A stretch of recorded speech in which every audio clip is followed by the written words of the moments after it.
Hi MV family, இன்னைக்கு நான் உங்களுக்காக ஒரு வித்தியாசமான இன்வெஸ்டிகேஷன் சீரீஸை கொண்டு வந்திருக்கேன். இப்படி ஒரு கான்செப்ட்ல இப்படி ஒரு கதையில இதுக்கு முன்னாடி நீங்க படமோ சீரீஸோ பார்த்திருக்க வாய்ப்பே கிடையாது. இதுக்கப்புறம் எடுப்பாங்களா அப்படின்னு கூட தெரியல. இந்த சீரீஸோடைய கதை என்ன அப்படின்னு சொல்லிட்டு பாத்தீங்கன்னா, சில கிராமங்கள்ல மட்டும் நூற்றுக்கணக்கான சிட்டுக்குருவிகள் இறந்துகிட்டே இருக்கு. எப்படி இறந்து போகுது அப்படின்னு சொல்லிட்டு பார்க்கும்போது, ஏதோ ஒரு சீரியல் கொலைகாரன் சிட்டுக்குருவிகள் எங்கெல்லாம் இருக்கோ அங்கெல்லாம் போயிட்டு அதிகப்படியான லெவல்ல சிட்டுக்குருவிகளை கொலை பண்ணிட்டு இருக்கான். 500க்கும் மேற்பட்ட சிட்டுக்குருவிகளை ஏதோ ஒரு கொலைகாரன் கொலை பண்ணிட்டான் அப்படின்னு சொல்லிட்டு நம்ம ஹீரோக்கும் ஹீரோடைய சீஃப்க்கும் ஒரு தகவல் கிடைக்குது. இந்த கேஸ் எடுத்து ஹீரோவும் ஹீரோடைய சீஃபும் விசாரிக்க ஆரம்பிக்கிறாங்க. விசாரிச்சு சிட்டுக்குருவியை கொலை பண்ண கொலைகாரனை கண்டுபிடிச்சாங்களா இல்லையா அப்படின்றதுதான் கதை. சிட்டுக்குருவியை கொலை பண்ண கொலைகாரனா அப்படின்னு சொல்லிட்டு கேட்டீங்கன்னா, இந்த சீரீஸை முழுசா பாருங்க, கட்டாயமா உங்களுக்கு பிடிக்கும். இந்த சீரீஸை பார்த்து முடிச்சுட்டு பிடிச்சதா இல்லையா அப்படின்னு சொல்லிட்டு கமெண்ட்ல சொல்லுங்க மக்களே. இப்ப நம்ம படத்துக்குள்ள போயிடலாம். அதுக்கு முன்னாடி நம்ம சேனலை சப்ஸ்கிரைப் பண்ணிக்கோங்க, பக்கத்துல வர பெல்லையும் கிளிக் பண்ணிக்கோங்க. இன்ஸ்டால ஃபாலோ பண்ணாதவங்க ஓடி போயிட்டு ஃபாலோ பண்ணிட்டு வந்துருங்க.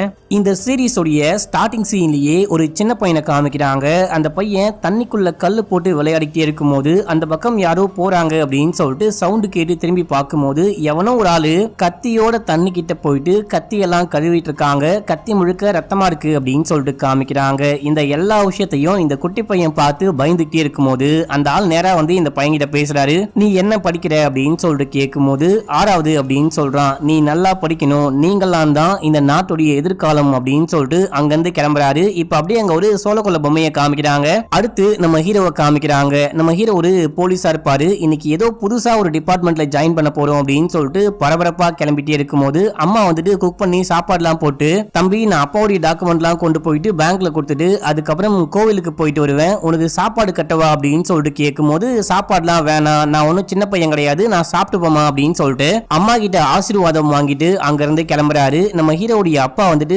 போலீஸா இருந்திருப்பாரு. அவர் இறந்து போயிட்டு மாலைலாம் போட்டு வச்சிருக்காங்க, போட்டோக்கு மாலை போட்டு வச்சிருக்காங்க அப்படின்னு சொல்லிட்டு காமிக்கிறாங்க. இப்ப நம்ம ஹீரோ சாப்பிட்டு முடிச்சுட்டு டியூட்டிக்கு கிளம்புறாரு. பக்கத்துல ஒரு பெட்டி கடை இருக்கும், அங்க போயிட்டு தம்மு வாங்கலாம் அப்படின்னு சொல்லிட்டு போக, அந்த கடைக்காரனும் ஏத்த வீட்டுக்காரனும் சண்டை போட்டுட்டு இருக்காங்க. அங்க ஒருத்தன் நாய்க்கு சாப்பாடு போட்டுக்கிட்டு இருப்பான். ஏன் நாய்க்கெல்லாம் சாப்பாடு போட்டுக்கிட்டு இருக்க அப்படின்னு சொல்லிட்டு கடைக்காரு கத்திக்கிட்டு இருக்காரு. இப்போ ஒருத்தர் நாய்க்கு சாப்பாடு போட்டுட்டு இருந்தாரு பாத்தீங்களா, அவரு நம்ம ஹீரோவை பார்த்தோன்னே, என்னப்பா இந்த வாட்டியும் உன்னுடைய வேலைக்கு பிரச்சனையா, நீ வேற டிபார்ட்மெண்ட்டுக்கு போற இல்ல வேலையை விட்டே தூக்க போறாங்க அப்படின்ற மாதிரி கேள்விப்பட்டேன், உண்மையா அப்படின்னு சொல்லிட்டு கேட்கும்போது, நம்ம ஹீரோ ஒண்ணுமே பேசாம போயிட்டு சீஃபை மீட் பண்றாரு. யாவ் இதுக்கு முன்னாடி ஒர்க் பண்ணியே அந்த ஸ்டேஷன்ல உனக்கு என்னையா பிரச்சனை அப்படின்னு சொல்லிட்டு கேட்கும்போது, அங்க கரப்ஷன் ஓவரா இருக்கு, காசு வாங்காம எந்த கேஸையும் எடுக்கவும் மாட்டாங்க, முடிக்கவும் மாட்டாங்க, அவ்வளோ கரப்ஷனான பிளேஸ்ல என்னால ஒர்க் பண்ண முடியாது, தட்டி கேட்டேன், என்னை தட்டி அமுச்சு விட்டாங்க அப்படின்னு சொல்லும் போது, சரி ஓகே இந்த டிபார்ட்மெண்ட்ல உனக்கு கத்துக்க நிறைய விஷயங்கள் இருக்கும், டிபார்ட்மெண்ட் ஆஃப் அன்யூஷுவல் கேசஸ் அப்படின்னு சொல்லிட்டு புதுசா ஒரு டிபார்ட்மெண்ட்டையே நாங்க உருவாக்கி இருக்கோம். ஒரு 2-3 பேர் தான் மொத்தமாவே ஒர்க் பண்ண போறீங்க. இது ஜஸ்ட் ஒரு எக்ஸ்பெரிமெண்ட் மட்டும் தான். இந்த கேஸ் எப்படிலாம் நீங்க முடிக்கிறீங்க, இந்த டிபார்ட்மெண்டோட டீம் வந்துட்டு எப்படிலாம் ஒர்க் பண்றீங்க அப்படின்ற விஷயத்தை பார்த்துட்டு மற்ற விஷயங்கள்லாம் நாங்க முடிவு பண்ணுவோம், நீ போயிட்டு இன்ஸ்பெக்டர் பாரு அப்படின்னு சொல்லும் போது நம்ம ஹீரோ கிளம்புறாரு. போகும்போது இந்த டிபார்ட்மெண்ட் ஆஃப் அன்யூஷுவல் கேசஸ் இதுக்கான அந்த ரூம்க்கு நான் எங்க போனோம் அப்படின்னு சொல்லிட்டு கேட்கும்போது, யாருக்குமே தெரியல. ஒரு லேடி அங்கிருந்து வராங்க, நீங்க மேல போங்க அப்படின்னு சொல்லும்போது, மேல இருக்க ஃப்ளோரா அப்படின்னு சொல்லிட்டு கேட்க, டாப் மோஸ்ட் ஃப்ளோர் அப்படின்னு சொல்றாங்க, அதாவது அட்டிக்கு போ அப்படின்னு சொல்றாங்க. நான் எதுக்குங்க அட்டிக்கு போனோம் அப்படின்னு சொல்லிட்டு கேட்கும்போது, ஏன்னா அது டிபார்ட்மெண்ட் ஆஃப் அன்யூஷுவல் கேசஸ் இல்லையா, அன்யூஷுவல் பிளேஸ்ல தான் இருக்கும், நீ போ அப்படின்னு சொல்லும் போது ஹீரோக்கு ஒண்ணுமே புரியல.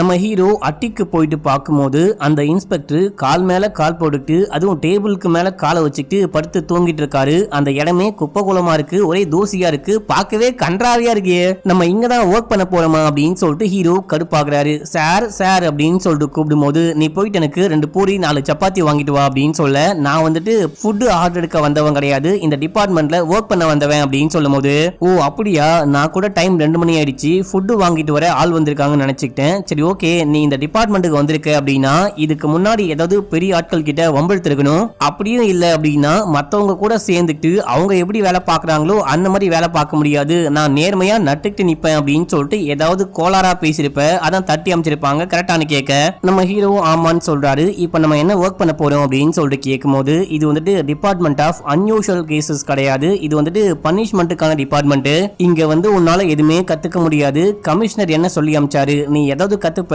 இந்த டிபார்ட்மெண்ட்டுக்கு போ அப்படின்னு சொல்லி அமைச்சாரு இல்லையா, ஆனா இங்க எதுவுமே கத்துக்க முடியாது, நீ பாருன்னு ஜாலியா இருக்கலாம், இங்க ஒர்க் பண்ணும் அப்படின்னா ஒர்க் பண்ணலாம், அப்படி இல்லனா தாராளமா பெய்டு லீவ் போட்டு நீ பாருன்னு கிளம்பி போயிட்டே இருக்கலாம், இங்க ஒன்னும் பெருசா கத்துக்கவும் முடியாது, இருக்காது, வேலையும் இருக்காது, நம்ம ஜாலியா என்ஜாய் பண்ண போறோம், இதுதான் இந்த கேஸோட ஃபைல் அப்படின்னு சொல்லிட்டு சும்மா அதே தூக்கி போட்டு அப்படியே விளையாடிட்டு இருக்காரு. நம்ம ஹீரோக்கா ஒண்ணுமே புரிய மாட்டேங்குது. கமிஷனர் என்னடானா இங்க போயிட்டு ஏதாவது கத்துப்ப, நீ போயிட்டு நல்லா வேலையை கத்துக்கோ அப்படின்னு சொல்லிட்டு அமுச்சு வைக்கிறாரு. இங்க வந்தா இந்த ஆள் என்னமோ பிக்னிக் போற மாதிரி பேசிட்டு இருக்கானே அப்படின்னு சொல்லிட்டு யோசிக்க அதை அவர் கண்டுபிடிச்சிட்டாரு. சீரியஸ் ஆபி நம்ம வந்துட்டு பிக்னிக் தான் போறோம், ஏதாவது கிராமங்கள்ல அங்க அன்யூஷுவலா நடக்குது, இங்க பேய் இருக்கு, பிசாசு இருக்கு, சாமியார் இருக்காங்க அப்படின்ற மாதிரி பேசுவாங்க, நம்ம போயிட்டு அது என்ன விஷயம் அப்படின்னு சொல்லிட்டு ரிப்போர்ட்டை வந்துட்டு எழுதிட்டு வரணும், முடிஞ்சா அந்த விஷயத்த சரி பண்ணிட்டு வரணும் அப்படின்னு சொல்லும் போது இந்த வேலை நமக்கு செட் ஆகாது அப்படின்னு சொல்லிட்டு ஹீரோ கிளம்பலாம் அப்படின்னு சொல்லிட்டு பார்க்க யாவ் எங்கேயா கிளம்புற அப்படின்னு சொல்லிட்டு கேட்கும் போது நான் போயிட்டு கமிஷனரை மீட் பண்ண போறேன், இந்த வேலை எனக்கு பிடிக்கலன்னு சொல்ல போறேன் அப்படின்னு சொல்லும் போது நீ ஏதாவது கத்துக்க முடியுமான்னு பாரு, நான் வந்துட்டு என்ஜாய் பண்றேன்,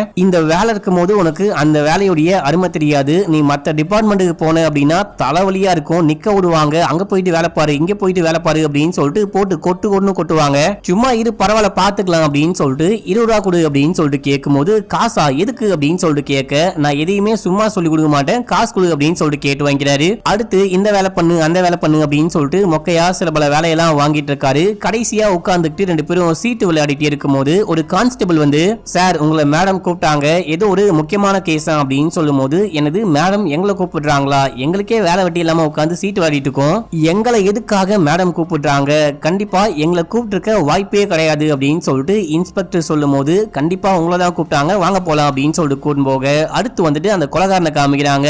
ஸ்டார்டிங் சீன்ல கத்தியோட ஒரு நபரை காமிச்சாங்க பாத்தீங்களா, அவர் போயிட்டு ஏதோ பிளான் போட்டுக்கிட்டு இருக்காரு, என்னமோ பண்ண போறாரு அப்படின்ற மாதிரி காமிச்சு ஃபர்ஸ்ட் எபிசோட முடிக்கிறாங்க. இப்போ செகண்ட் எபிசோட ஸ்டார்டிங் சீன்லயே அந்த கொலைகாரன் வந்துட்டு பாத்தீங்கன்னா ஒரு பறவையை மார்க் பண்ணி வச்சிருக்காரு, அந்த பறவையுடைய பார்ட்ஸ் எல்லாம் மார்க் பண்ணி வச்சிருக்காரு. அந்த விஷயத்தை காமிச்சுக்கிட்டு இப்ப நம்ம ஹீரோடைய சீஃபையும் காமிக்கிறாங்க. இவங்க போயிட்டு ஒரு லேடியை மீட் பண்றாங்க. இவங்க சர்வேலன்ஸ் டிபார்ட்மெண்ட்டை சேர்ந்தவங்க. இப்போ நியூஸ் பேப்பர், சோசியல் மீடியா அங்க இங்க அப்படின்னு சொல்லிட்டு எக்கச்சக்கமான நியூஸ் வரும். அந்த நியூஸ்ல ஏதாவது அன்யூஷுவலா இருக்கா, ஏதாவது தவறான நியூஸ் இருக்கா, இல்ல போலீஸ் கண்ணில் படாத சில பல நியூஸ் இருக்கா அப்படின்ற விஷயம்லாம் பார்த்துட்டு அதுல எந்த விஷயம்லாம் விசாரிக்க வேண்டிய விஷயமோ அதை தூக்கி விசாரிக்க ஆரம்பிப்பாங்களாம். நம்ம ஊர்ல பத்திரிகை சுதந்திரம் நல்லாவே இருக்கு, அதனால கண்ட நியூஸா போட்டுக்கிட்டு இருக்காங்க. இப்ப பாருங்க 5 சிட்டுக்குருவியை எவனோ ஒருத்தன் கழுத்தறுத்து கொலை பண்ணி வச்சிருக்கான், இத நியூஸ்ல போட்டிருக்காங்க.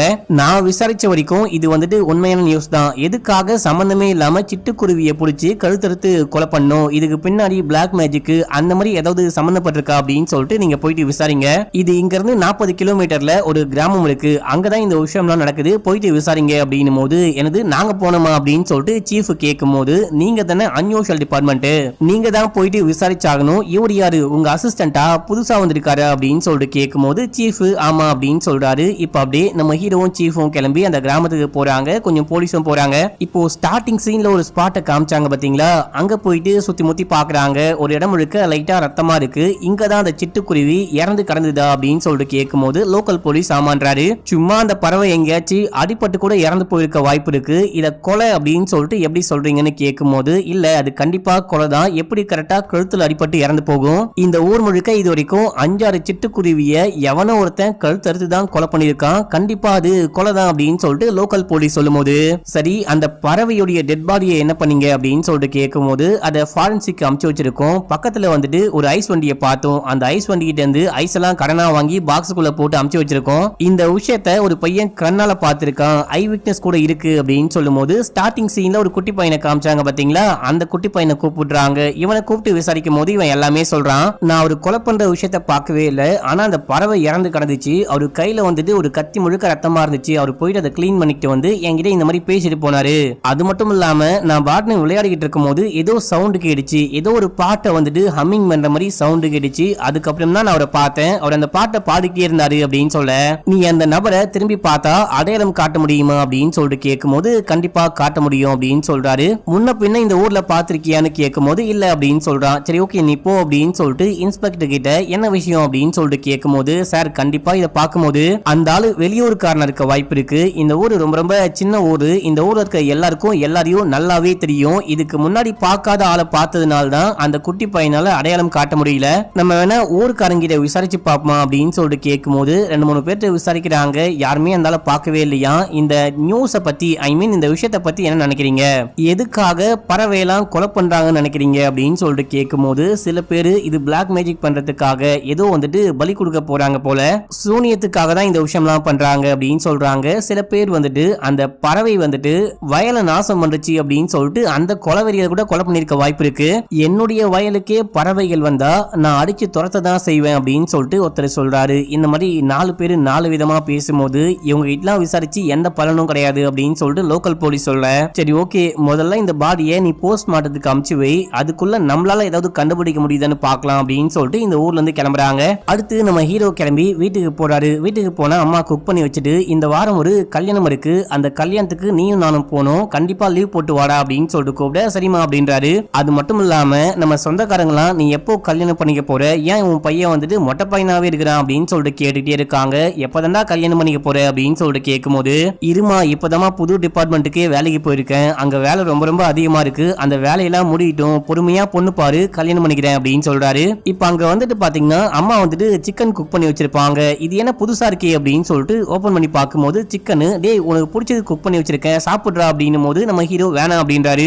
ஏன்டா உனக்கு தான் சிக்கன் பிடிக்குமே சாப்பிடுறா அப்படின்னு சொல்லும் போது நம்ம ஹீரோடைய மைண்ட் முழுக்க அந்த பறவையை யாரோ கொலை பண்றாங்க பாத்தீங்களா, அந்த விஷயம் தான் ஓடிக்கிட்டு இருக்கு. சிக்கன் கூட சாப்பிட பிடிக்கவே மாட்டேங்குது. இப்ப அப்படியே அங்க சீனை கட் பண்ணி மறுநாள் காலைல போலீஸ் ஸ்டேஷன்ல காமிக்கிறாங்க. அந்த ஸ்டேஷனுக்குள்ளேயே வந்துட்டு பாத்தீங்கன்னா போஸ்ட்மார்ட்டம் பண்றதுக்கு ஒரு இடம் இருக்கு. அந்த இடத்துக்கு போயிட்டு ஒரு லேடியை மீட் பண்ணி போஸ்ட்மார்ட்டம் பண்ணி கொடுமா அப்படின்னு சொல்லிட்டு கேட்கும்போது என்னெல்லாம் பண்ண முடியாது அப்படின்றாங்க. ஏன் பண்ண முடியாது அப்படின்னு சொல்லிட்டு கேட்கும்போது, எனக்கு நீங்க வந்துட்டு சரியான வேலையை கொடுக்க மாட்டீங்க, பறவையை கொண்டு வந்து கொடுக்குறீங்க, பூனையை கொண்டு வந்து கொடுக்குறீங்க, என்னை பார்த்தா உங்களுக்கு எப்படி தெரியுது நான் வந்துட்டு ஒரு போஸ்ட்மார்ட்டம் பண்ற டாக்டர், ப்ராப்பரான டெட் பாடியை கொண்டு வந்து கொடுங்க, அப்பதான் நான் வேலை பார்ப்பேன் அப்படின்னு சொல்லும் போது, என் செல்ல குட்டியில தயவு செஞ்சு போஸ்ட்மார்ட்டம் மட்டும் பண்ணி கொடு, நீ என்ன கேட்டாலும் நான் வாங்கி தரேன் அப்படின்னு சொல்லிட்டு இருக்கும்போது அங்க நம்ம ஹீரோ வராரு. இவர் தான் என்னுடைய புது அசிஸ்டன்ட் அப்படின்னு சொல்லிட்டு இன்ட்ரோ பண்ணி வைக்கும் போது, நான் இவரை முன்னாடியே பார்த்தேன், நான் தான் உங்க டிபார்ட்மெண்ட் எங்க இருக்குன்னு சொல்லி அமிச்சேன் அப்படின்னு சொல்லிட்டு, நான் பண்ண மாட்டேன், நான் வந்துட்டு போஸ்ட்மார்ட்டமே பண்ண மாட்டேன் அப்படின்னும் போது, இந்த ஒரு வாட்டி மட்டும் நீ போஸ்ட்மார்ட்டம் பண்ணி கொடு,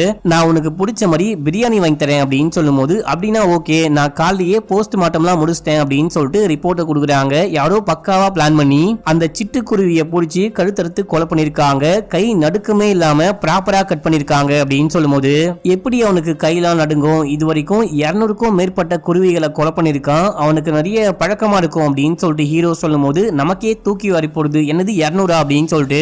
ஆமா மக்களே, இவங்க இப்பதான் முக்கியமான தகவல்லாம் கலெக்ட் பண்ணிருக்காங்க. 5-6 குருவி மட்டும் கிடையாது, அந்த ஒரே ஒரு கிராமத்துல 5-6 குருவி இறந்து போயிருக்கு அப்படின்னு சொல்லிட்டு போயிட்டு பார்த்திருக்காங்க.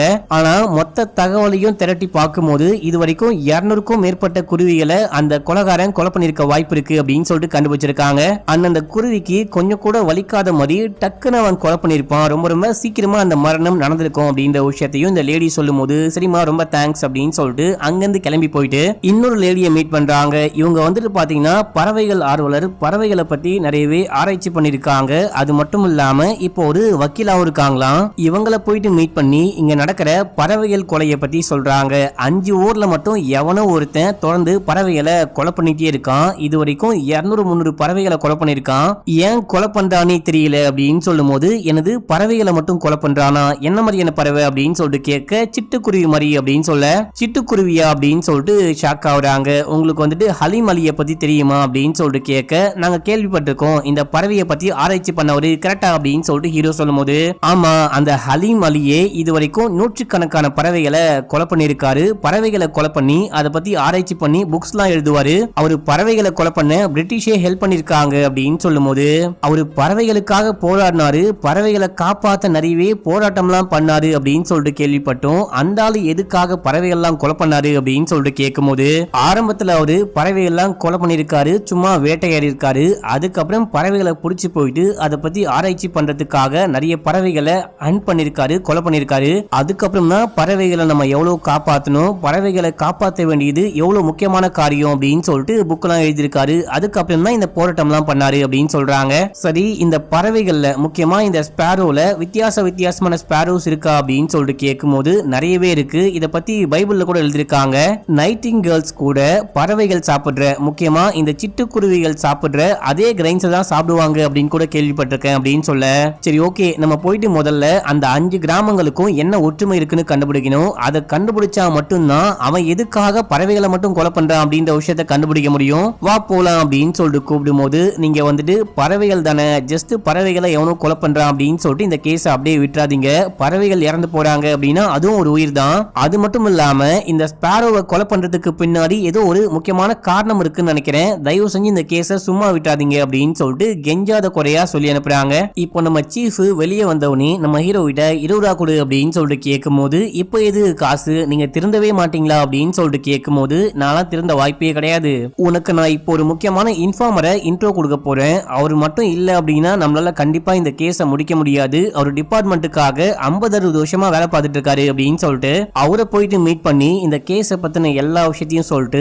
நீங்க தான் ஹெல்ப் பண்ணும் அப்படின்னு சொல்லும் போது, என்னாலாம் ஹெல்ப் பண்ண முடியாது, ஹெட் குவார்டர்ஸை விட்டு என்னை துரத்தி விட்டீங்க, இப்ப மட்டும் என்கிட்ட உதவின்னு வந்தா கண்டிப்பா நான் உதவி பண்ண மாட்டேன் அப்படின்னு சொல்லும் போது, யோ என்னையா அப்படி சொல்ற, கொஞ்ச நாளைக்கு முன்னாடி கூட அந்த ட்வின் மர்டர் கேஸுக்கு நீ தானே ஹெல்ப் பண்ண, தயவு செஞ்சு இந்த கேஸுக்கும் ஹெல்ப் பண்ணுங்க, அந்த 5 கிராமங்களுக்கும் என்ன ஒற்றுமை இருக்கு அப்படின்னு சொல்லிட்டு கண்டுபிடிச்சு சொல்லுங்க அப்படின்னு சொல்லிட்டு அந்த விஷயம்லாம் எழுதி கையில கொடுக்கும் போது நம்ம ஹீரோ ஒரு விஷயத்த சொல்றாரு. அந்த 5 கிராமங்கள் இருக்கு பாத்தீங்களா, அதுல ஒரு கிராமம் இருக்கா, அந்த கிராமத்தை தான் தானிய களஞ்சியம் அப்படின்னு சொல்லுவாங்களாம், எக்கச்சக்கமான தானியங்கள் விளையுமா, அதனாலதான் அந்த 5 கிராமங்கள்ல நிறையவே பறவைகள் இருக்கு, முக்கியமா சிட்டுக்குருவிகள்லாம் இருக்கு, அந்த சிட்டுக்குருவிய அதனால்தான் ஒருவேளை அந்த தானியங்கள் எல்லாம் இந்த சிட்டுக்குருவியை சாப்பிடுதுன்னு கொலை பண்றானோ அப்படின்னு சொல்லிட்டு கேட்கும் போது, அப்படி இருக்க வாய்ப்பே கிடையாது, இதுக்கு பின்னாடி என்னமோ காரணம் இருக்கு, எனக்கு ஒரு 3 நாள் டைம் கொடுங்க, நான் கண்டுபிடிச்சு சொல்றேன் அப்படின்னு சொல்லிட்டு இன்ஃபார்மர் சொல்லும் போது, 3 நாளா அப்படின்னு சொல்லிட்டு சீஃப் வாய பழக்கும் போது, இது என்ன சிட்டுக்குருவி கக்கா போன கேஸா, ஒரே நல்ல கண்டுபிடிக்கிறதுக்கு சிட்டுக்குருவியே எவனோ கொலை பண்ணிக்கிட்டு இருக்கான், அதை கண்டுபிடிக்கணும் இல்லையா, கொஞ்சம் டைம் கொடுங்க அப்படின்னு சொல்ல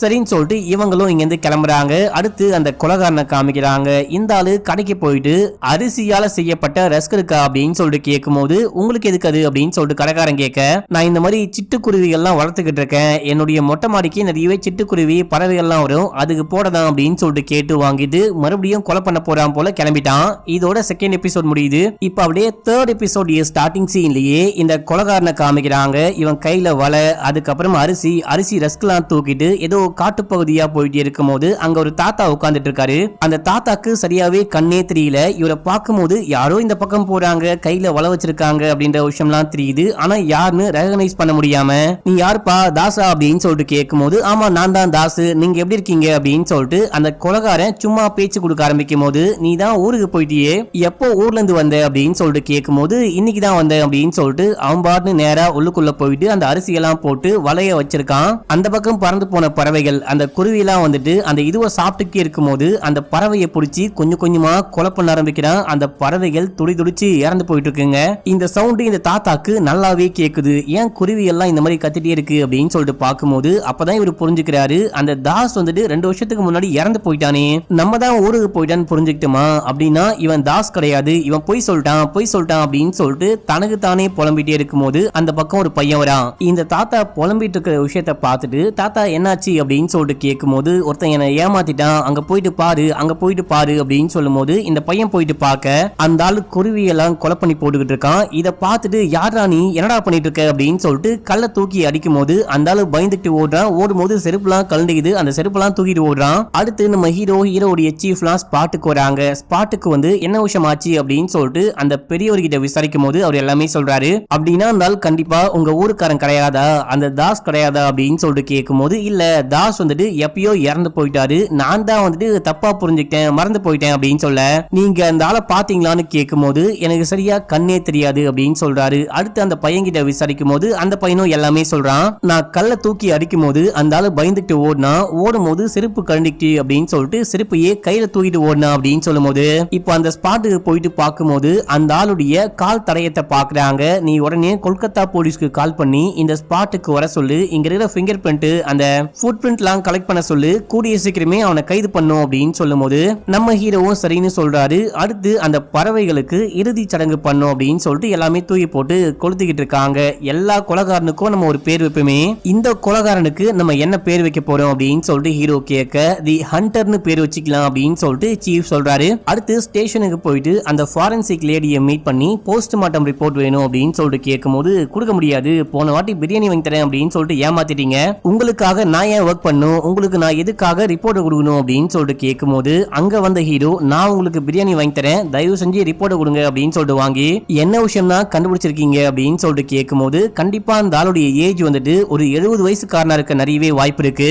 ஆனா எனக்கு புரியாத விஷயம் என்ன அப்படின்னா, அவ்வளவு வயசான ஆள் எப்படி கொஞ்சம் கூட பிசுறு தட்டாம பக்காவா அந்த குருவி எல்லாம் பிடிச்சி கொலை பண்ண முடியும் அப்படின்னு சொல்லிட்டு கேட்கும்போது, இல்லையே ஸ்டார்டிங்ல ஒரு குட்டி பையனை விசாரிக்கும் போது ஒரு 50 வயசு இல்ல 60 வயசு இருக்கலாம், 60 வயசு கூட இருக்க வாய்ப்பு கிடையாது, ஒரு 45 to 50 வயசு இருக்க வாய்ப்பு இருக்கு அப்படின்னு சொன்னா, அதுவே இப்போ அந்த வயசானவர்கிட்ட கேட்கும் போது அவன் ரொம்ப ரொம்ப சின்ன பையன், ஒரு 20-25 வயசு இருக்கலாம் அப்படின்னு சொன்னாரு. ரெண்டுமே சரியாவே ஒத்து போல. என்னுடைய கெஸ் என்ன அப்படின்னா, அந்த பையன் சொன்னாலியா ஒரு 45 to 50 வயசு, அந்த வயசு கொண்ட ஆளா இருக்க நிறையவே வாய்ப்பு இருக்கு. ஆனா நீங்க எதுக்கு கால் தடயத்தை பார்த்துட்டு 70 வயசு இருக்கலாம்னு சொல்றீங்க அப்படின்னு சொல்லிட்டு கேட்க, அப்படின்னா அந்த ஆளுக்கு கால்ல வந்துட்டு நிறையவே காயம் பட்டிருக்க வாய்ப்பு இருக்கு அப்படின்னு சொல்லிட்டு அந்த லேடி சொல்றாங்க. காயமா, என்ன மாதிரியான காயம் அப்படின்னு சொல்லிட்டு ஹீரோ கேட்கும் போது, காயத்தை பத்தி கேட்கணும் அப்படின்னா உன் சீஃப் கிட்ட கேளு, இவர் தான் நிறைய பேருடைய தோலை உரிச்சிருக்காரு அப்படின்னு சொல்லும் போது, போலீஸ் குற்றவாளிகளை பிடிச்சாங்க அப்படின்னா கால்ல வந்துட்டு லத்திய வச்சு அடிப்பாங்க பாத்தீங்களா, அந்த மாதிரி ஏற்பட்ட காயம் மாதிரி தெரியுது, மேபி இருக்கலாம் அப்படின்ற மாதிரி சொல்றாங்க. சோ அப்படின்னா 50 வயசுக்குள்ள இருக்க ஒரு ஆளு 10 வருஷத்துக்குள்ள ஏதோ ஒரு கேஸ் வாங்கிட்டு ஜெயிலுக்கு போயிட்டு சமயம் அடிபட்டு வந்திருக்காரு, அந்த மாதிரி கேஸ் ஹிஸ்டரி இருக்க ஆளா பார்த்து நம்ம விசாரிக்கணும் அப்படின்னு சொல்லிட்டு அப்படியே இங்க இருந்து கிளம்புறாங்க. கிளம்பும் போது பிரியாணி மறந்துடாத தம்பி அப்படின்னு சொல்லிட்டு அந்த லேடி சொல்றாங்க. அடுத்து அந்த இன்ஃபார்மர் வந்துட்டு நம்ம ஹீரோவையும் சீஃபையும் மீட் பண்றாரு. நீங்க சொன்ன மாதிரியே அந்த 5 ஊருக்கு போயிட்டு விசாரிக்கும் போது அந்த 5 ஊர்லயுமே சில வருஷங்களாவே சரியா விளைச்சலே கிடையாது, சரியாவே விவசாயம் பண்ண முடியாம ரொம்ப ரொம்ப கஷ்டப்பட்டுக்கிட்டு இருக்காங்க. இந்த விஷயம் தான் கண்டுபிடிச்சேன், மேபி இந்த விஷயத்தை தெரிஞ்சுக்கிட்டு தான் அவன் போயிட்டு அங்க அந்த ஸ்பாரோஸ்லாம் கொலை பண்ணிட்டு இருக்கான் போல அப்படின்னு சொல்ல, இந்த விஷயம்லாம் அவனுக்கு எப்படி தெரியும், அவன் அந்த ஊருக்குலாம் போயிட்டு தங்கி விசாரிச்சிருப்பானா அப்படின்னு சொல்லிட்டு சீஃப் கேட்கும் போது, அதுக்கெல்லாம் வாய்ப்பே கிடையாது, டிவி ரேடியோ நியூஸ் பேப்பர் அப்படின்னு சொல்லிட்டு இந்த மாதிரி எதுலயாச்சும் பார்த்திருக்க வாய்ப்பு இருக்கு அப்படின்னு சொல்ல, இந்த விஷயம்லாம் கூடவா நியூஸ்ல சொல்றாங்க அப்படின்னு சொல்லிட்டு ஹீரோ கேட்கும் போது, நம்ம ஒரு நியூஸ் மீடியாவை பத்தி உனக்கு தெரியாது தம்பி, காக்கா கக்கா போன விஷயத்த கூட பெருசா பேசி அதை நியூஸா போடுறவங்க இதை போட மாட்டாங்களா அப்படின்னு சொல்லிட்டு கேட்கும் போது, கரெக்ட் தான், நீங்க சொல்ற மாதிரி தான் இருக்கும். இந்த கொலைகாரன் குருவிங்களை கொலை பண்ணி 5 நாள் ஆயிடுச்சு, கிட்டத்தட்ட ஒரு வாரத்துக்கு ஒரு வாட்டி தான் இந்த மாதிரி கொலையெல்லாம் அவன் பண்ணிக்கிட்டு இருக்கான், அதுவும் மொத்த குரூப்பா கொலை பண்ணிக்கிட்டு இருக்கான். எனக்கு தெரிஞ்சு இன்னும் 2 நாள்ல அடுத்த குரூப்பை கொலை பண்ண நிறையவே வாய்ப்பு இருக்கு அப்படின்னு சொல்லிட்டு சீஃப் சொல்லும் போது, தம்பி என்னுடைய 70 வயசு வாழ்க்கையில இதுவரைக்கும் இப்படி ஒரு கேஸ நான் பார்த்ததே கிடையாது, உங்களை தேடி ஆபத்து வந்துகிட்டு இருக்கு, கொஞ்சம் பார்த்து இன்வெஸ்டிகேட் பண்ணுங்க அப்படின்னு சொல்லிட்டு அந்த இன்ஃபார்மர் அங்க இருந்து கிளம்புறாரு. இப்ப அப்படியே அங்க சீனை கட் பண்ணி அடுத்து நம்ம ஹீரோவும் சீஃபும் ஒரு பார்ல உட்காந்து குடிச்சுக்கிட்டு இருக்காங்க. நம்ம ஹீரோ சும்மா உட்காந்துக்கிட்டு இந்த கேஸ பத்தி பேசிட்டு இருக்கும் போது சீஃப் மட்டும் குடிக்கிறாரு. அப்ப நம்ம ஹீரோ, எனக்கு ஒரு ஐடியா வந்துருச்சு, இந்த கொலைகாரன் வந்துட்டு எங்கெல்லாம் விளைச்சல் நல்லா இல்லையோ, எங்கெல்லாம் விவசாயமே பண்ண முடியாம மொத்தமா போயிச்சு போச்சோ, அங்கதான் போயிட்டு இந்த பறவைகளை இந்த கொலைகாரன் கொலை பண்ணிட்டு இருக்கான். அண்ட் இந்த நியூஸை வந்துட்டு நியூஸ் பேப்பர்ல இல்ல ரேடியோல டிவில தான் பார்த்து கண்டுபிடிக்கிறான் அப்படின்ற விஷயம் நம்மளுடைய கெஸ். அதே போல நம்மளே ஏதாவது ஒரு ஊரு, இந்த கிராமத்துல வந்துட்டு சரியாவே விளைச்சலே கிடையாது, இந்த கிராமத்துல விவசாயம் போயிச்சு போச்சு அப்படின்ற மாதிரி விளம்பரம் கொடுத்தோம் இல்ல நியூஸ் கொடுத்தோம் அப்படின்னா, ஒருவேளை அந்த நியூஸ் அவன் கண்ணில் பட்டுச்சு அப்படின்னா அவன் கண்டிப்பா அந்த கிராமத்துக்கு வந்து கொலை பண்ண நிறையவே வாய்ப்பு இருக்கு. அப்ப நம்ம அவனை கப்புன்னு பிடிச்சிடலாம் அப்படின்னு சொல்லும் போது, சூப்பர் பாணி அப்படின்னு சொல்லிட்டு சீஃப் பாராட்டுறாரு. சரி ஓகே, நீ போயிட்டு ரேடியோல நியூஸ் கொடு, நான் போயிட்டு நியூஸ் பேப்பர்ல நியூஸை கொடுக்குறேன் அப்படின்னு சொல்லிட்டு சீஃப் அங்கிருந்து கிளம்ப, நம்ம ஹீரோ போயிட்டு மேப் எடுத்து வச்சுக்கிட்டு வெஸ்ட் பெங்கால்ல எந்த ஊர்ல நம்ம வந்துட்டு விவசாயமே நடக்கலன்னு போய் சொல்லலாம் அப்படின்னு சொல்லிட்டு பார்க்கும்போது ஒரு ஊரை சூஸ் பண்றாரு. இது ரொம்ப ரொம்ப சின்ன கிராமம், இந்த கிராமத்துக்குள்ள வரத்துக்கும் வெளியே போறதுக்கும் ஒரே ஒரு ரூட் மட்டும் தான் இருக்கு, இதை நம்ம செலக்ட் பண்ணலாம் அப்படின்னு சொல்லிட்டு செலக்ட் பண்ணி நியூஸ்ல போடுறாங்க. இந்த நியூஸை அந்த கொலைகாரன் பார்க்கலாம் அப்படின்னு சொல்லிட்டு காமிச்சு 3வது எபிசோடையும் முடிக்கிறாங்க. இப்போ 4வது எபிசோடைய ஸ்டார்டிங் சீன்லயே அந்த கொலைகாரனை காமிக்கிறாங்க. இவன் வீட்லயே சின்ன பசங்களுக்கு டியூஷன்லாம் சொல்லி கொடுத்துக்கிட்டு இருக்கான். அந்த டைம்ல நியூஸ் பேப்பர்ல யதார்த்தமா நம்ம ஹீரோ கொடுத்த அந்த நியூஸை படிக்க ஆரம்பிக்கிறான். பரஞ்சி அப்படின்ற ஒரு இடத்துல வந்துட்டு இந்த மாதிரி விவசாயமே இல்லாம அந்த மக்கள் ரொம்ப கஷ்டப்படுறாங்க, அந்த ஊரே வந்துட்டு வறண்டு கிடக்குது அப்படின்ற மாதிரி நியூஸ் பேப்பர்ல பார்த்துட்டு, அப்படின்னா நம்ம அடுத்து இந்த ஊருக்கு தான் போயிட்டு பறவைகளை கொலை பண்ணும் அப்படின்னு சொல்லிட்டு கிளம்புறான். அடுத்து நம்ம ஹீரோவையும் ஹீரோவுடைய சீஃப் அதுக்கப்புறம் அவங்க டீமை காமிக்கிறாங்க. மொத்தமா 10 பேர் இந்த ஊருக்கு வந்துட்டு இந்த ஊரை சுத்தி எக்கச்சக்கமான பேரு நம்ம டீமை சேர்ந்த நிறைய பேர் வந்துட்டு மப்டியில சுத்திக்கிட்டு இருக்காங்க. யாராவது பறவைகளை பிடிக்கிறாங்கன்னு தெரிஞ்சாலே அவங்களை கைது பண்ணி விசாரிக்கலாம், எல்லாரும் உஷாராருங்க அப்படின்னு சொல்லிட்டு சீஃப் வந்துட்டு ஹீரோ கிட்ட பேசிட்டு இருக்காரு. இவங்க ஏதோ பிளான் போட்டு வச்சிருக்காங்க அப்படின்னு சொல்லிட்டு காமிக்கிறாங்க. இதே டைம்ல ஒரு நபரை காமிக்கிறாங்க, ஃபேஸ காமிக்கல, அவன் வந்து ஒரு இடத்துல உட்கார்ந்துட்டு ஒரு கொம்புல வந்துட்டு பாத்தீங்கன்னா கத்தியை கட்டி அந்த கத்தி முழுக்க கம்மு தடவிட்டு இருக்கான். அடுத்து மரத்துக்கு மேல பொறுமையா கொண்டுட்டு போயிட்டு ஒரு பறவையை பிடிச்சுக்கிட்டு இருக்கான். இந்த விஷயத்த நம்ம ஹீரோவும் டீமும் பார்த்துட்டு நம்ம போயிட்டு பிடிக்கலாம் அப்படின்னு சொல்லும் போது, இல்ல இல்ல வெயிட் பண்ணலாம் அப்படின்னு சொல்லிட்டு சீஃப் சொல்றாரு. இப்ப அப்படியே வெயிட் பண்ணிட்டு இருக்காங்க. இவங்க எதிர்பார்த்த மாதிரியே அவன் பறவையை பிடிச்சி கீழே கொண்டு வரும்போது, கண்டிப்பா இவன் தான் போல அந்த கொலைகாரன் அப்படின்னு சொல்லிட்டு பிடிக்கலான்னு போகும்போது அவன் பயந்துட்டு ஓடுறான். இவங்க விடாம விரட்டிட்டு போயிட்டு அவங்க பிடிச்சிட்டாங்க. பிடிச்சி பார்த்தா நமக்கு காமிச்சுக்கிட்டு இருக்காங்க பாத்தீங்களா, அந்த கொலைகாரன் இவன் கிடையாது. டேய் அப்படின்னா பறவைகளை நீ தான் கொலை பண்றியா அப்படின்னு சொல்லிட்டு கேட்கும் போது, நான் எதுக்காக எதுக்காக பறவைகளை கொலை பண்ண போறேன் அப்படின்னு சொல்லிட்டு கேட்கும்போது பொய் சொல்லாம உண்மையை சொல்லு, எதுக்காக பறவைகளை கொலை பண்ணிட்டு இருக்க, முக்கியமா சிட்டுக்குருவிகளை ஏன் கொலை பண்ணிட்டு இருக்க அப்படின்னு சொல்லிட்டு கேட்கும்போது சத்தியமா நான் சிட்டுக்குருவிகளை கொலை பண்ண மாட்டேன், எந்த பறவையும் கொலை பண்ண மாட்டேன், நான் இந்த ஊருக்குள்ளதான் வாழ்ந்துகிட்டு இருக்கேன், நானும் சரி என் ஃபேமிலியும் சரி ஏதாவது பறவைகளை பிடிச்சி சேல் பண்ணிக்கிட்டு இருப்போம், சிட்டுக்குருவியெல்லாம் பெருசா பிடிக்கவே மாட்டேன், இன்னைக்கு ஏதோ தெரியாம மாட்டிக்கிச்சு, சிட்டுக்குருவியை யாரும் வாங்க மாட்டாங்க, சரி ஓகே சும்மா சேல் பண்ணி பார்க்கலாம் அப்படின்னா பிடிச்சிட்டு போனேன், மத்தபடி நான் கொலகாரம் கிடையாது, பறவை கொலகாரம் கிடையாது அப்படின்னு சொல்ல இவன் சொல்றதெல்லாம் உண்மையான பாருங்க, இந்த ஊருக்குள்ள விசாரிங்க அப்படின்னு சொல்லிட்டு லோக்கல் போலீஸ் கிட்ட சொல்லும் போது அவங்களும் விசாரிக்கிறாங்க, விசாரிச்சு பார்க்கும்போது இவங்க குடும்பமே பறவையெல்லாம் பிடிச்சி விற்கிறாங்க, இவன் சொல்றதுதான் உண்மை அப்படின்னு சொல்லிட்டு கண்டுபிடிக்கிறாங்க. இருந்தாலும் நம்ம சீஃபுக்கு டவுட் போவே இல்லை, உன் காலை காமி அப்படின்னு சொல்லிட்டு பார்க்கும்போது காலில் வந்துட்டு பாத்தீங்கன்னா பெருசா எந்த காயமும் இல்லாம கிளீனா இருக்கு, கண்டிப்பா இவன் கொலகாரம் இல்லைன்னு தான் நினைக்கிறேன், இந்த வாட்டி நம்ம அவனை மிஸ் பண்ணிட்டோம் போல அப்படின்னு சொல்லும் போது இல்ல சார் கண்டிப்பா அவன் இந்த ஊருக்கு வந்திருப்பான், நம்ம பிளான் போட்டது லைட்டா மிஸ் ஆயிடுச்சு, சொல்ல முடியாது, அந்த கொலகாரன் இப்ப கூட நம்மள பாத்துக்கிட்டு இருக்க நிறையவே வாய்ப்பு இருக்கு அப்படின்னு சொல்லிட்டு ஹீரோ சொல்லும் போது இப்ப அப்படியே அந்த கொலகாரனை காமிக்கிறாங்க, நம்ம ஹீரோ கெஸ் பண்ண மாதிரியே அந்த கொலகாரன் நம்ம ஹீரோவையும் ஹீரோடைய டீமையும் பாத்துக்கிட்டு இருக்கான், அப்படியே ஜாலியா விசில் அடிச்சுக்கிட்டு ஒரு குளத்துக்கு பக்கத்துல எக்கச்சக்கமான பறவைகளை முக்கியமா இந்த சிட்டுக்குருவிகளை கொலை பண்ணிட்டு அவன் பாட்னு கிளம்புறான். இப்போ நம்ம ஹீரோவாலையும் ஹீரோடைய டீமாலையும் இந்த கொலகாரனை பிடிக்கவே முடியல, செமையா ஃபீல் பண்றாங்க. இப்ப அப்படியே எங்க சீனை கட் பண்ணா நம்ம ஹீரோ ஒரு நாய் வளர்த்துட்டு இருக்காரு போல, அதுக்கு சாப்பாடு போட்டு வீட்டுக்குள்ள போயிட்டு உட்காந்து எதையோ யோசிச்சுக்கிட்டு இருக்காரு, இது வரைக்கும் நடந்த எல்லா விஷயத்த பத்தியும் யோசிச்சுட்டு உட்கார்ந்துட்டே இருக்கும் போது டேய் உனக்கு என்னடா ஆச்சு, ஏன்டா உட்கார்ந்துட்டு இருக்க, என்ன சோகமா இருக்கு அப்படின்னு சொல்லிட்டு அம்மா கேட்கும் போது இவர் ஒண்ணுமே சொல்ல மாட்டாரு, என்னதான் பிரச்சனை என்கிட்ட சொன்னா என்ன அப்படின்னு சொல்லிட்டு கேட்கும் போது அம்மா ஏமா இந்த மாதிரி தொல்லை பண்ணிட்டு இருக்கீங்க, சும்மா இங்க போங்கம்மா அப்படின்னு சொல்லிட்டு கத்தி விட அவங்க சோகமா போயிட்டு உட்கார்ந்துட்டு கண் கலங்க ஆரம்பிக்கிறாங்க. ஹீரோக்கு ரொம்ப கஷ்டமா இருக்கு, போயிட்டு பக்கத்துல உட்கார்ந்துட்டு இல்லம்மா கோச்சுக்காதீங்க, ஆபீஸ்ல ஒரு கேஸ் பயங்கர தலைவலியா இருக்கு, அந்த டென்ஷன்ல உங்களை பிடிச்சி கத்தி விட்டேன் அப்படின்னு சொல்லும் போது என்ன கேஸ் அப்படின்னு சொல்லிட்டு கேட்கும் போது நம்ம ஹீரோ கேஸ பத்தி சொல்லும் போது என்னது எவனோ ஒருத்தன் சிட்டுக்குருவிகளை மட்டும் கொலை பண்றானா, இத பத்தி நான் ஏதோ ஒரு மேகசின்ல படிச்சிருக்கேன்னு நினைக்கிறேன், நீ போயிட்டு அங்க இருந்து அந்த புக்கை மட்டும் கொண்டு வா அப்படின்னு சொல்லிட்டு கேக்குறாங்க. என்னமா சொல்றீங்க, புக்ல படிச்சீங்களா அப்படின்னு சொல்லிட்டு கேட்கும் போது ஆமாப்பா நீ போயிட்டு முதல்ல அந்த மேகசினை கொண்டு வா அப்படின்னு சொல்லும் போது இவரும் போயிட்டு கொண்டு வந்து கொடுக்குறாரு. அந்த மேகசின்ல மதுசூதனன் சக்கரவர்த்தி அப்படின்னு சொல்லப்படக்கூடிய ஒரு ரைட்டர் வந்துட்டு இந்த சிட்டுக்குருவிகளை பத்தி எழுதியிருக்காரு, மத்த மிருகங்களை தவிர இந்த சிட்டுக்குருவிகள் எந்த ஊர்ல அதிகமா இருக்கோ அந்த ஊர்ல விவசாயமே ஒழுங்கா நடக்காது, விவசாயத்தை மொத்தமா கெடுக்கிறதே இந்த சிட்டுக்குருவி தான் அப்படின்ற மாதிரி சயின்டிபிக்கா சில ரிசர்ச் எல்லாம் பண்ணி எழுதி வச்சிருக்காரு போல.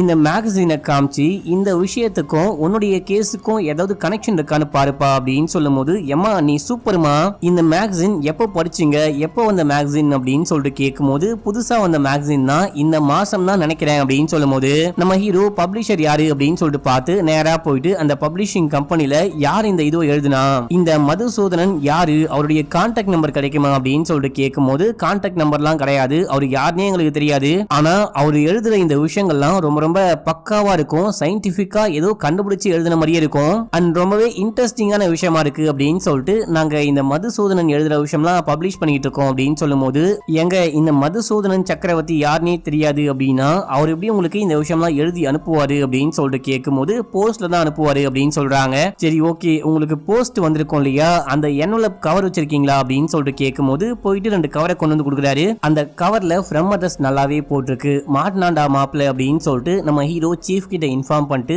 சீஃப் நம்ம ஹீரோடைய டீம் அப்படின்னு சொல்லிட்டு எல்லாரும் அந்த கொலகாரனை தேடி கிளம்புறாங்க. போற வழியில சீஃப் வந்துட்டு பாத்தீங்கன்னா இந்த மதுசூதனன் யாரு, இவனுடைய ஹிஸ்டரி என்ன அப்படின்னு சொல்லிட்டு எல்லாமே கண்டுபிடிச்சிட்டு இருப்பாரு. இதுக்கு முன்னாடி இந்த மதுசூதனன் நக்சலைட்டா இருந்தான் அப்படின்னு சொல்லிட்டு போலீஸ் கைது பண்ணிருக்காங்க, விசாரணை எல்லாம் பண்ணிருக்காங்க, 6 மாசம் ஜெயில வச்சிருந்துட்டு தான் அதுக்கப்புறம் ரிலீஸ் பண்ணிருக்காங்க. இந்த மதுசூதனனுக்கு ஒரு 50 வயசு இருக்க வாய்ப்பு இருக்கு அப்படின்னு சொல்லும் போது அப்படின்னா கண்டிப்பா இவனாதான் இருக்க வாய்ப்பு இருக்கு, நம்ம ஏற்கனவே கெஸ் பண்ண எல்லா விஷயமும் இந்த மதுசூதனனுக்கு பக்காவா மேட்ச் ஆகுது, நம்ம நேரா போறோம் அவனை கைது பண்றோம் அப்படின்னு சொல்லிட்டு இவங்க கிளம்பி ஒரு வீட்டுக்கு போயிட்டு கதவு தட்ட ஆரம்பிக்கிறாங்க. அப்படியே அந்த கொலகாரனை காமிக்கிறாங்க, இவன் வீட்டுக்குள்ள உட்காந்துட்டு அடுத்த வேட்டைக்காக அந்த கத்தியை வந்துட்டு தீட்டிக்கிட்டே இருக்கும் போது யாரோ கதவு தட்டுறாங்க. இதோட இந்த எபிசோட முடிக்கிறாங்க. இப்போ 5வது எபிசோடைய ஸ்டார்டிங் சீன்லயே நம்ம ஹீரோடைய டீமும் ஒரு வீட்டுல போயிட்டு கதவை தட்டுறாங்க. கதவை தட்டினா ஒரு லேடியும் ஒரு குட்டி பையனும் வந்து கதவை ஓபன் பண்றாங்க. இங்க மதுசூதனன் இருக்காரா அப்படின்னு சொல்லிட்டு கேட்கும் போது அவர் என்னுடைய அண்ணா தான், அவரு 2 வருஷத்துக்கு முன்னாடியே இறந்து போயிட்டாரு அப்படின்னு சொல்ல நம்ம ஹீரோக்கும் ஹீரோடைய டீமுக்கும் தூக்கி வாரி போடுது. அந்த பக்கம் கொலகாரனுடைய வீட்டை யாரோ கதவை தட்டினாங்க பாத்தீங்களா, அது ஒரு குட்டி பையன், அந்த பையன் இவர்கிட்ட தான் டியூஷன் படிக்கிறான் போல, இன்னைக்கு பர்த்டே என்ன ஆசீர்வாதம் பண்ணுங்க அப்படின்னு சொல்லிட்டு சாக்லேட்லாம் கொண்டு வந்து கொடுக்கும்போது நீங்க தான் இந்த இந்தியாவுடைய ஃபியூச்சரே, நீ நல்லா படிக்கணும், நல்லா இருக்கணும், தப்பான வழியில போயிடக்கூடாது அப்படின்னு சொல்லிட்டு அட்வைஸ் பண்ணிட்டு இருக்காரு. இப்ப நம்ம ஹீரோவும் ஹீரோடைய டீமையும் காமிக்கிறாங்க. மதுசூதனன் எப்படி இறந்து போனாரு அப்படின்னு சொல்லிட்டு கேட்க, ஆக்சுவலா என்னுடைய அண்ணன் வந்துட்டு நர்சலைட்லாம் ஒண்ணும் கிடையாது, அவரை வந்துட்டு பொய் சொல்லி அரெஸ்ட் பண்ணி கூட்டிட்டு போயிட்டு பாதி காலத்தை ஜெயிலே கழிக்க விட்டாங்க, அவர் ரொம்ப ரொம்ப கஷ்டப்பட்டு இறந்து போயிட்டாரு, என்னுடைய அண்ணன் ரொம்பவே நல்லா படிப்பாரு, ஆனா அந்த மாதிரி ஒரு மனுஷனை இந்த உலகம் வந்துட்டு தப்பா நடத்துருச்சு அப்படின்னு சொல்லிட்டு புலம்பிட்டே இருக்கும்போது, இந்த வீட்டுல இப்போ யாரெல்லாம் இருக்கா, உங்க ஹஸ்பண்ட் எங்க அப்படின்னு சொல்லிட்டு கேட்கும்போது, ஹஸ்பண்டும் இறந்து போயிட்டாரு, நானு என்னுடைய பையன் என்னுடைய அம்மா நாங்க 3 பேர் மட்டும் தான் இந்த வீட்டுல இருக்கோம் அப்படின்னு சொல்லும்போது, இப்போ நம்ம ஹீரோ சீஃப் டீம் இவங்க 3 பேரும் வீடு முழுக்க போயிட்டு சர்ச் பண்ணி பாக்குறாங்க. சர்ச் பண்ணி பார்க்கும்போது சிட்டுக்குருவிகளை பத்தி அந்த மதுசூதனன் எக்கச்சக்கமான ஆராய்ச்சி பண்ணி வச்சிருக்காரு. உங்க அண்ணாக்கு ஃப்ரெண்ட்ஸ் யாராவது இருக்காங்களா, யாராவது உங்களை வந்து மீட் பண்ணுவாங்களா அப்படின்னு சொல்லிட்டு கேட்கும்போது, எங்க அண்ணா யார்ட்டையும் பெருசா பேச மாட்டாரு, பழக மாட்டாரு, தனிமையை மட்டும்தான் விரும்புவாரு அப்படின்னு சொல்ல, சரி ஓகே உங்க அண்ணாவை பத்தி யாராவது விசாரிச்சுட்டு வந்தாங்க அப்படின்னா மறக்காம போலீஸ்க்கு கால் பண்ணி இன்ஃபார்ம் பண்ணுங்க அப்படின்னு சொல்லிட்டு நம்ம ஹீரோவுடைய டீம்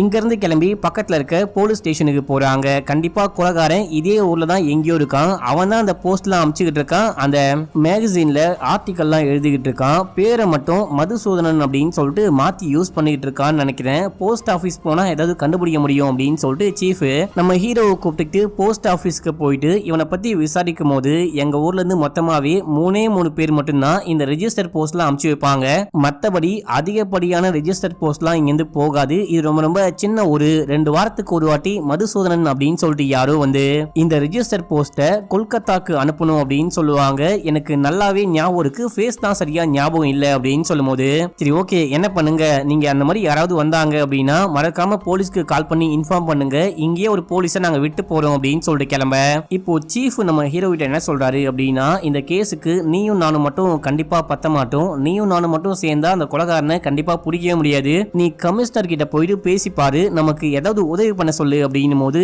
என்னால முடியாது அப்படின்னு சொல்றாரு, நீ போயிட்டு பேசி பாரு, ஜஸ்ட் ட்ரை பண்ணி பாரு அப்படின்னு சொல்லும் போது, சரின்னு சொல்லிட்டு ஹீரோவும் போயிட்டு கமிஷனரை மீட் பண்ணி இந்த மாதிரி கண்டிப்பா எங்களால இந்த கேஸை தனியா முடிக்க முடியாது, இது கொஞ்சம் மேன் பவர் வேணும் அப்படின்னு சொல்லிட்டு கேட்க, இதுக்கு முன்னாடியே இதே போல் தான் வந்து மேன் பவர் வேணும் அப்படின்னு சொல்லிட்டு கேட்டு 10 பேரை கூட்டிட்டு போயிட்டு வேற எவனையும் அரெஸ்ட் பண்ணி டைமை வேஸ்ட் பண்ணிட்டு வந்த, மறுபடியும் இந்த மாதிரி மேன் பவர்லாம் அமுச்சு வைக்க முடியாது, அது மட்டும் இல்லாம உனக்கு பனிஷ்மெண்ட் கொடுக்கணும் அப்படின்னா அந்த டிபார்ட்மெண்ட்டுக்கு அமுச்சு வச்சேன், குருவி செத்து போனா பரவாயில்ல, இங்கெல்லாம் மனுஷன் செத்து போனாலே அது பெரிய கேஸ் ஆக மாட்டேங்குது, குருவி செத்து போனா யாருக்கு கவலைப்பட போறாங்க, நீ நாள்ல இருந்து நார்கோட்டிக்ஸ் டிபார்ட்மெண்ட்டுக்கு போ, அங்க போயிட்டு ஒர்க் பண்ணு அப்படின்னு சொல்லும் போது, சார் ஆனா இந்த கேஸ் அப்படின்னு சொல்லிட்டு கேட்கும் போது, அந்த கேஸ் எப்படியோ போது அந்த ஆள் மட்டும் பாத்துக்கிட்டோம் அப்படின்னு சொல்றாரு. அது மட்டும் இல்லாம அந்த இன்ஸ்பெக்டர் இருக்காரு பாத்தீங்களா, அவரு எனக்கே சீனியரா இருந்தாரு, அந்த ஆளு வாயை வச்சுக்கிட்டு சும்மா இருக்காம மினிஸ்டர் கிட்ட போயிட்டு அந்த ஆளு ஏதோ தப்பு பண்றாரு, மினிஸ்டர் சரி கிடையாது அப்படின்னு சொல்லிட்டு பேசும்போது அவரு டீ ப்ரமோட் பண்ணி இங்க அமுச்சு விட்டாரு. இப்போ இவர் வந்து இங்க கஷ்டப்பட்டுக்கிட்டு இருக்காரு, அவரை மாதிரி நீயும் கஷ்டப்படக்கூடாது அப்படின்னா நாளை வந்து நார்கோட்டிக்ஸ் டிபார்ட்மெண்ட்டுக்கு போ அப்படின்னு சொல்லி திட்டி அமுச்சு விட்டுறாரு. அடுத்த சீன்ல நம்ம ஹீரோவுடைய சீஃபும் ஒரு பார்ல உட்காந்து குடிச்சிட்டே பேசிட்டு இருக்காங்க, நமக்கு பெருசா மேன் பவர்லாம் தேவை கிடையாது, நீயும் நானும் சேர்ந்துக்கிட்டே இந்த கேஸை முடிச்சிடலாம், நம்ம டிபார்ட்மெண்ட்ல முடிக்க போற முதல் கேஸ் இதுவா தான் இருக்க போகுது அப்படின்னு சொல்லும் போது, இல்ல நாளை வந்து கண்டிப்பா என்னால உங்க கூட வர முடியாது, நான் நார்கோட்டிக்ஸ் டிபார்ட்மெண்ட்டுக்கு போறேன், கமிஷனர் நார்கோட்டிக்ஸ் டிபார்ட்மெண்ட்டுக்கு போயிட்டு ஜாயின் பண்ண சொல்லிருக்காரு அப்படின்னு சொல்லும் போது, சூப்பர்ப்பா நீ அங்க போயிட்டு ஒர்க் பண்ணு, இந்த டிபார்ட்மெண்ட் மாதிரி ஜாலியாலாம் இருக்க முடியாது, நார்கோட்டிக்ஸ் டிபார்ட்மெண்ட்டுக்கு போனேன் அப்படின்னா கண்டிப்பா உன்னால ஏதாவது கத்துக்க முடியும் அப்படின்னு சொல்லிட்டு சர்காஸ்டிக்கா கலாய்க்கிற மாதிரி சொல்லும் போது, என்ன பண்ண சொல்றீங்க, குருவி செத்து போனா கிடையாது, இந்த ஊர்ல மனுஷன் செத்து போனாலே பெருசா கவலைப்பட மாட்டாங்க, இந்த குருவி செத்து போன கேஸை யாரு போயிட்டு விசாரிக்கிறது, நான் கண்டிப்பா நாளைக்கு நார்கோட்டிக்ஸ் டிபார்ட்மெண்ட்டுக்கு தான் போயிட்டு ஜாயின் பண்ண போறேன், ஜாலியா ஏதாவது கத்துக்க போறேன், உங்களை மாதிரி இங்க உட்காந்துட்டு ஓட்ட போறது கிடையாது, நீங்க எப்பயுமே எனக்கு ஏதாவது அட்வைஸ் பண்றதுக்கு முன்னாடி காசு வாங்கிட்டு அட்வைஸ் பண்ணுவீங்க, நான் உங்களுக்கு ஃப்ரீயா ஒரு அட்வைஸ் கொடுக்குறேன், நீங்க உங்களால முடிஞ்சா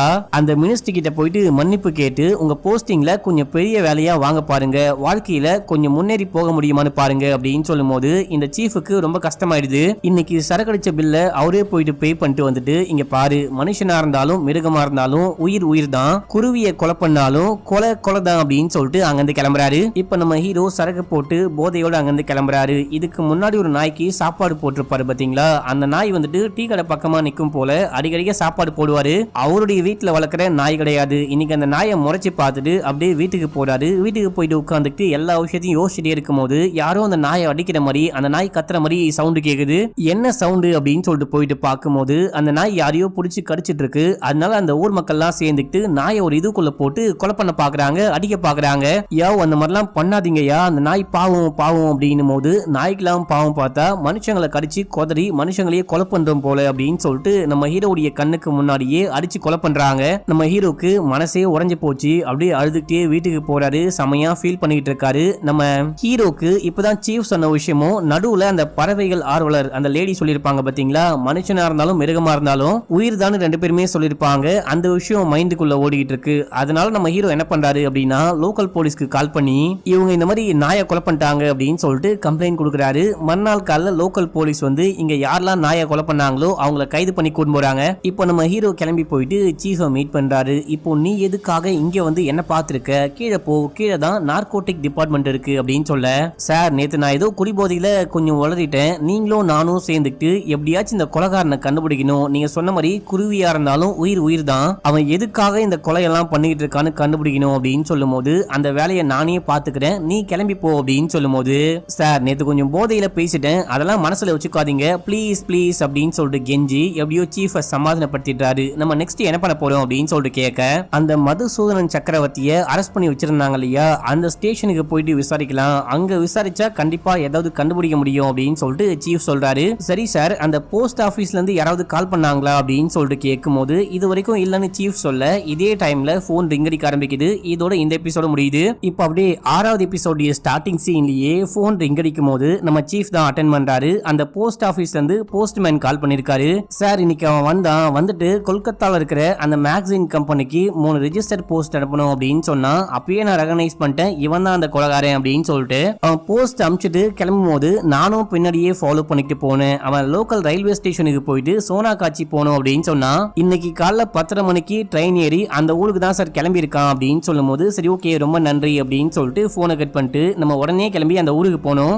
நமக்கு உதவி செய்ய கண்டிப்பா யாருமே வரப்போது கிடையாது, நம்ம மட்டும் தான் கிளம்பி போனோம் அப்படின்னு சொல்லும் போது, ஆனா இந்த ஊருடைய பேரை இதுக்கு முன்னாடியே நம்ம எங்கேயோ கேள்விப்பட்டிருக்கோம்ல அப்படின்னு சொல்லிட்டு ஹீரோ கேட்க, ஆமா அந்த இன்ஃபார்மர் ஒரு லிஸ்ட்டை கொண்டு வந்தார் இல்லையா, அந்த லிஸ்ட்ல இந்த ஊருடைய பேரும் இருந்துச்சு அப்படின்னு சொல்லிட்டு இவங்க உடனே கிளம்பி அந்த ஊருக்கு போறாங்க. அந்த ஊருக்கு போயிட்டு விசாரிக்கும் போது அந்த ட்ரெயின் கொஞ்ச நேரத்துக்கு முன்னாடியே வந்துருச்சான். சோ அந்த கொலைகாரன் கண்டிப்பா இந்த ஊருக்குள்ள போயிட்டான் அப்படின்னு சொல்லிட்டு இந்த ஊர் முழுக்க விசாரிக்க ஆரம்பிக்கிறாங்க, தேட ஆரம்பிக்கிறாங்க. அடுத்து அந்த கொலைகாரனை காமிக்கிறாங்க. இவன் வயல் பகுதியா இருக்க ஒரு பகுதிக்கு போயிட்டு அரிசியெல்லாம் போட்டு அங்க சிட்டுக்குருவியை வர வச்சு ஒரு வலைய போட்டு அந்த சிட்டுக்குருவியை பிடிச்சி ஒரு குருவியை கொலை பண்ணலாம் அப்படின்னு சொல்லிட்டு பார்க்கும்போது அங்க நம்ம ஹீரோ அந்த சீஃப் வந்துட்டாங்க. நம்ம சீஃப் கண்ணை காமிச்சு மிரட்டி, நீ அந்த குருவியை கொலை பண்ணக்கூடாது, தயவு செஞ்சு அந்த குருவியை அப்படியே விட்டுரு அப்படின்னு சொல்லும் போது இந்த கொலைகாரன் உசாராயிட்டு அரிசியை தூக்கி நம்ம ஹீரோடைய மூஞ்சிலையும் சீஃபுடைய மூஞ்சிலையும் போட்டு அங்க இருக்க புதருக்குள்ள போயிட்டு ஒளிஞ்சுக்கிறான். இப்ப நம்ம ஹீரோவும் சீஃபும் அங்க இங்கன்னு தேடிக்கிட்டு இருக்கும் போது சீஃபுக்கு பின்னாடி வந்து அட்டாக் பண்ணி சீஃபை மட்டப் பண்ணிட்டு கன் எடுக்க ட்ரை பண்ணும் போது நம்ம ஹீரோவும் அந்த கன் எடுக்க ட்ரை பண்றாரு. இப்ப இந்த கொலைகாரனுக்கும் ஹீரோக்கும் ஃபைட் நடக்குது. சண்டை போடும் போது அந்த கொலைகாரன் கத்தியை வச்சு ஹீரோவை அட்டாக் பண்ணிடுறான். அட்டாக் பண்ணிட்டு அந்த கன் எடுக்க ட்ரை பண்ணும் போது இவன் விட மாட்டான். இப்படியே மாத்தி மாத்தி சண்டை போட அந்த சீஃப் வந்துட்டு கண்ணை முழிச்சு வந்து கன் எடுக்கிறாரு. கன் எடுத்து மேல ஷூட் பண்றாரு. ஷூட் பண்ணி நீ நகர்ந்து நில்லு அப்படின்னு சொல்லிட்டு அந்த கொலைகாரனை ஓரமா நிக்க சொல்றாரு. இப்ப அப்படியே அந்த கொலைகாரனை பிடிச்சி பேச ஆரம்பிக்கிறாங்க. உன் பேர் என்ன அப்படின்னு சொல்லிட்டு கேட்கும் போது விஷு அப்படின்னு சொல்றாரு. நீ வந்துட்டு மதுசூதனனை அந்த ஜெயில வச்சு மீட் பண்ணீங்க அப்படின்னு சொல்லிட்டு கேட்கும் போது ஆமா அப்படின்னு சொல்றாரு. அப்படின்னா இவரும் அந்த நக்சலைட் கேங்ல இருந்திருப்பாரு போல. பறவைகளை கொலை பண்றது உன்னுடைய பிளானா இல்ல அவனுடைய பிளானா அப்படின்னு சொல்லிட்டு கேட்கும் போது இது மதுசூதனுடைய பிளான் தான். சூவோடைய டாக்குமெண்ட்ரி மட்டும் மதுசூதனன் கையில கிடைக்காம இருந்திருந்தா கண்டிப்பா இது எதுவுமே நடந்திருக்காது அப்படின்னு சொல்லும் போது, என்னது டாக்குமெண்ட்ரியா, அது என்ன டாக்குமெண்ட்ரி அப்படின்னு சொல்லிட்டு கேட்கும் போது தி கிரேட் ஸ்பேரோ கம்பேனியன் அப்படின்னு சொல்லிட்டு அந்த டாக்குமெண்ட்ரியை பத்தி சொல்ல ஆரம்பிக்கிறாரு. 1958ல சைனால புதுசா ஒரு லீடர் வராரு. அவர் வந்துட்டு விவசாயம் பண்ணும், விவசாயம் தான் நம்ம நாட்டையே முன்னேற்றக்கூடிய ஒரு நல்ல வழியா இருக்கும்,